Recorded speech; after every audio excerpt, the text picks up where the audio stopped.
नमस्कार। बिहार के digital media का जनक भारत लाइव भी देख रहे हैं आप। केशव सिंह जी हमारे साथ मौजूद हैं। सीधे तौर पे एक बड़ा आरोप आप पर लग रहा है कि आप जो लोजपा में उठापटक हुई है, एक परिवार को बिखरने में आपका सबसे बड़ा योगदान है। आप ही इस पूरे मुद्दे के, इस पूरे मामले के सूत्रधार बने हैं।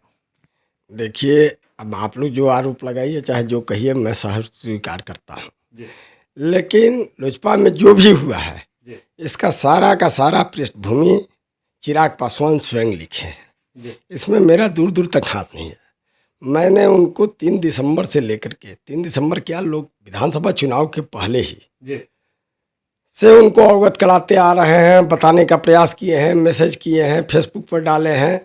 तमाम चीज़ों को दरकिनार करने के कारण जब सर के ऊपर पानी बहा तो लोजपा के लोगों ने आज इस स्थिति में पहुंच गए कि पार्टी की रक्षा और रामविलास पासवान जी के सपनों को बचाने के लिए ये सारा स्टेप उठाना पड़ा है। नहीं, पशुपति कुमार पारस जी क्यों? सीधे तौर पे सवाल उठता है, जब रामविलास पासवान जी स्वस्थ नहीं थे, इसके बाद उन्होंने अपनी सीट जो है पशुपति कुमार पारस जी को दिया। अपने भाई के लिए इतना क्या, लेकिन भाई जो है दगाबाज निकले। ये बात तमाम राजनीतिक कल्याण में देखिए, दगाबाजी कहाँ से?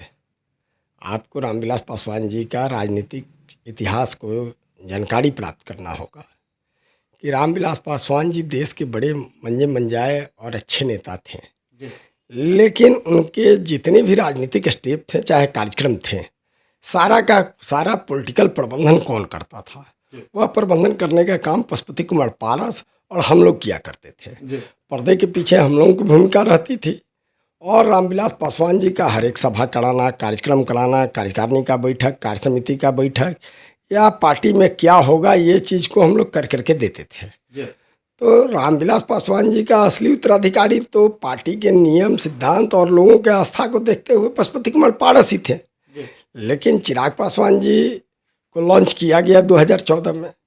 आपको आज तक मैं यह रहस्य उद्घाटन बड़ी कम लोग किए होंगे, चाहे नहीं जानते होंगे कि 2014 में एनडीए में गए।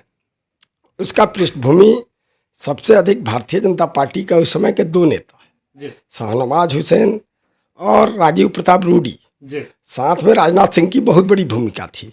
इधर से सूरजभान जी, रामा सिंह जी और महेश्वर सिंह और तमाम जो दल के नेता और पशुपति कुमार पारस जी की बड़ी भूमिका थी।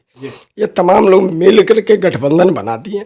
लेकिन चिराग पासवान को लंच करना था, उनको श्रेय देने के लिए जानबूझ करके एक ढंग से इसको कहा गया कि चिराग पासवान ने ये गठबंधन कराया है। चिराग पासवान को उस समय राजनीति का ABCD नहीं बुझाता था। वो तो फिल्मी दुनिया में गए थे, वहाँ फ्लॉप हीरो रहे हैं, फ्लॉप काम कर करके चुपचाप मौन बैठे थे। लेकिन उनको लंच कराने के लिए उस समय संसदीय बोर्ड का अध्यक्ष बना दिया गया, ये श्रेय दिया गया, सारा चीज़ कर करके जमुई से हम लोग दिन रात कर करके लक्ष्मीपुर और जंगल जो कि एकदम नक्सल पंथ का गढ़ है, उस गढ़ में हम खुद 12 बजे 1 बजे रात को पार करते थे।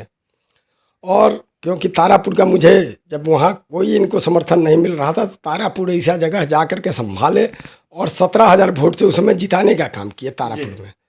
तो यह आदमी चिराग पासवान जो है करता कुछ नहीं है, श्रेय सब अपने माथा पर लेना चाहता है, उसी के कारण। सीधे तौर पे ये बात बताइए, जब चिराग पासवान जी की वो चिट्ठी आपको भी दिखी होगी जो होली के समय लिखी गई थी, वो अभी वे सोशल मीडिया पे डाले हैं, उसमें उन्होंने तो रिक्वेस्ट किया कि कोई दिक्कत था चाचा आपको तो आप बैठ करके बात कर सकते थे घर की। देखिए, चिराग पासवान बिल्कुल फर्जी आदमी है और फर्जी चिट्ठी लिखते हैं।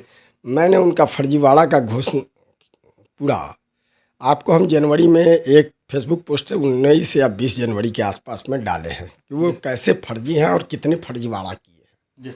उसका उल्लेख नहीं करना चाहते हैं, लेकिन आप इतना ही जो उनका नामांकन है, नामांकन को देख लीजिए, टोटल का टोटल फर्जीवाड़ा वहीं पर दिखाई दे देगा। तो जो आदमी फर्जी सहारा लेता हो, यदि वो 23 मार्च को या 27 मार्च को संभवतः, ये दोनों डेट में 27 मार्च को चिट्ठी लिखे हैं, तो 27 मार्च को चिट्ठी लिखे आज सार्वजनिक कर रहे हैं, तो उस दिन क्यों नहीं की?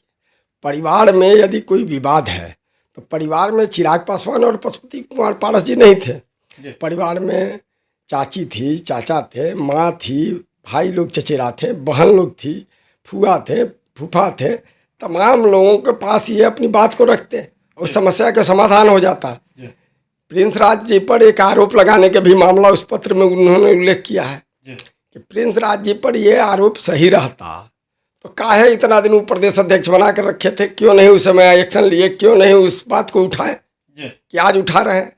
तो ये देखिए, यह व्यक्ति अपने लिए किसी भी स्तर पर जा सकता है, चरित्रहनन कर सकता है, परिवार को लिए झूठ में फंसा सकता है।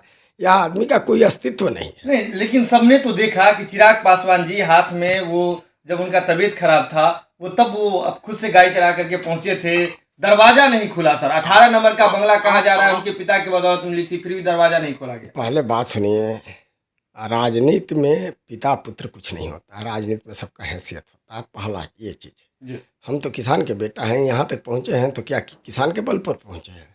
सबको ही अपने बल पर पहुँचता है। ठीक है कि गार्जियन माँ बाप का आशीर्वाद होता है। रहा बात कि चिराग पासवान जी आपको कब बीमार पड़े और कैसे बीमार पड़े, क्यों फर्जी कह रहे हैं, ये भी अब हो रहा है चुदगाट। जमुई के लोगों ने लापता सांसद का फोटो लगा दिया। उन्होंने क्या किया कि एक नीडल घुसा करके बेड पर पड़ करके और मास्क लगा करके फोटो खिंचाता है। जो बेड पर आदमी रहेगा मास्क लगाएगा? आप फोटो को देखिए। उन्होंने उस दिन से ड्रामा किया है कि मैं बीमार हूँ।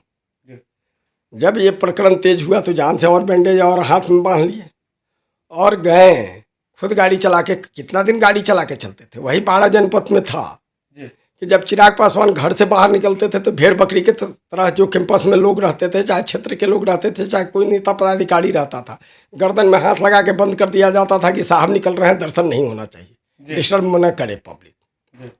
वह व्यक्ति अपने से गाड़ी चला करके जाता है और गए तो ठीक बात है। आपको मालूम होगा कि उस समय पशुपति कुमार पारस जी और प्रिंस राज जी दोनों सांसद उसी घर में रहते हैं, चाचा भतीजा। दोनों आदमी लोकसभा अध्यक्ष के पास थे। गेट बंद था, कोई स्टाफ नहीं था। पारस जी के पास तो सीमित स्टाफ है। ये जाकर के गेट पर दोनों पर मीडिया का जमवाड़ा था। एक गेट है कि जनरल जिससे सब कोई आते जाते हैं, एक है परिवार के लोगों के लिए। उसी गेट पर गए, मीडिया का जमवाड़ा था। घर में लेडीज और एक बच्ची थी। उसने भीड़ को देख करके हिम्मत नहीं जुटा पा रही थी कि खोले, कैंपस में भीड़ हो जाएगा, हंगामा हो जाएगा। ये है जब इस चीज़ को स्टाफ किसी ने देखा, तुरंत दरवाज़ा खोला, अंदर गए। इनकी पत्नी उनका स्वागत की, चाय पानी से लेकर के सेव तक काट के लाई। चिराग पासवान ठीक है नहीं खाए, ये भी बात सत्य है। और वहाँ से लौट करके चले आए। यदि ये बात रहता तो फोन कर करके अपने चाचा के पास क्यों नहीं जाते गए? बहुत तरह के लेकिन सवाल उठ रहे हैं। सीधे तौर पे सभी सहानुभूति चिराग पासवान के लिए दिख रहे हैं लोगों का। देखिए, सहानुभूति कहाँ से दिख रहा है? आप एयरपोर्ट का भीड़, उतने बारिश के बावजूद आपको क्या बुझाया? सहानुभूति नहीं था पशुपति कुमार पारस के पास। कहा जा रहा है कि भीड़ बुलाया गया था। कौन भीड़ बुलाया गया था? कौन आदमी उसमें दल का नहीं था? जदयू के लोग थे।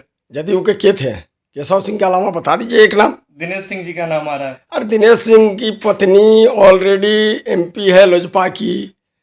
हस्बैंड वाइफ दिल्ली से साथ आए तो क्या तलाक करा दीजिएगा क्या आप? मतलब क्या लगता है पूरे मामले में चिराग फर्जीवाड़ा कर रहे हैं? चिराग देखिए, दल में अब फर्जीवाड़ा जितना कर लें, अलग थलग पड़ चुके हैं। अपने नीति सिद्धांत को माने। लोकतंत्र में बहुमत के आधार पर सारा फैसला लिया जाता है। यदि 5 सांसद बैठ करके उनको संसदीय दल के नेता से हटा दिए तो उनको सहर्ष स्वीकार करना चाहिए था। उनके पास पार्टी संविधान के अनुसार एक व्यक्ति एक पद का प्रावधान है। उनको 3-3, 4-4 पद धारक बने हुए हैं। उनको एक पद ठीक है गए, बड़प्पन दिखाते कि हमारे आदरणीय चाचा को मिल गया है तो सहर्ष स्वीकार करते हैं। और उनको बधाई देना चाहिए कि लोकसभा अध्यक्ष के यहाँ जाकर के पुनर्विचार याचिका दायर करना चाहिए। तो ये बड़प्पन नहीं दिखा रहा है। इनको वन मैन शो करना है, पार्टी को प्राइवेट लिमिटेड कंपनी बनाकर अपने जेब में रखना है। और उसी के तहत तमाम चीज़ कर रहे थे, जिस चीज़ को लोकतंत्र में कतई पब्लिक बर्दाश्त नहीं करेगी, चाहे समर्पित वर्कर नहीं बर्दाश्त करेंगे। और नहीं बर्दाश्त किए, उसी के कारण आज जो परिणाम देखने को मिल रहा है इसी का देन है। अगर ये वीडियो पसंद आई और वह बिहार के राजनीति और बिहारियत से सरोकार रखेनी तो सब्सक्राइब बटन दबा के चैनल के सब्सक्राइब कर ली। ओजे एगो घंटी बा, ओकरा बटन दबा देला से कुल सटीक और मारक खबर रुआ मुफ्त में मिल जाई। अगर रुआ पत्रकारिता के हमनी के नया प्रयोग में सहयोग कर चाहतानी तो ज्वाइन बटन दबा दी। पेटीएम नंबर नोट कर ली 9386 816 700। धन्यवाद।